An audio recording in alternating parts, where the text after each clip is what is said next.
Nagsorry na sa Senado si DPWH Secretary Vince Dizon dahil sa kulang na price data sa mga infrastructure project. Sa kabila niyan, pinagdidebatihan pa kung ibabalik ba ang tinapyas na 45 billion pesos sa budget ng ahensya. Nasa frontline ng balitang yan, si Mayan Los Baños.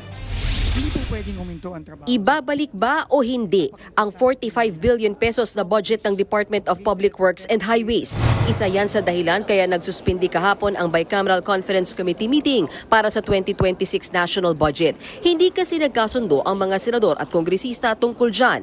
Deadlock na raw.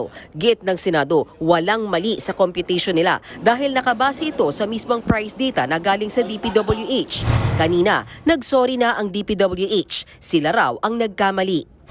Humingi tayo ng paumanhin po sa ating mga senador dahil yung pong datos na pinadala ng DPWH several weeks ago ay clearly hindi sapat para makapaggawa ng tama at accurate na pag-a-adjust sa mga cost ng mga proyekto base na rin dun sa pagbaba natin ng mga presyo.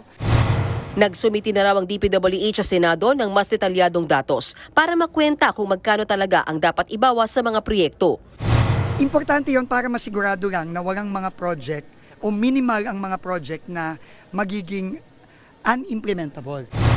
Ayon kay Senate Finance Committee Chairperson Sherwin Gatchalian, pag-aaralan nila ito. Kapag na-validate na, ia-apply raw ito sa mga proyekto. Hindi direktang sinabi ni Gatchalian kung ibabalik ba o hindi ang 45 billion pesos sa budget ng DPWH. Pero ang mahalaga raw, masigurong walang makakalusot na overpriced items at maipatupad ang mga proyekto. Pero para kay Senate Majority Leader Mig Zubiri, our stand is not to give back the 45 billion as a whole.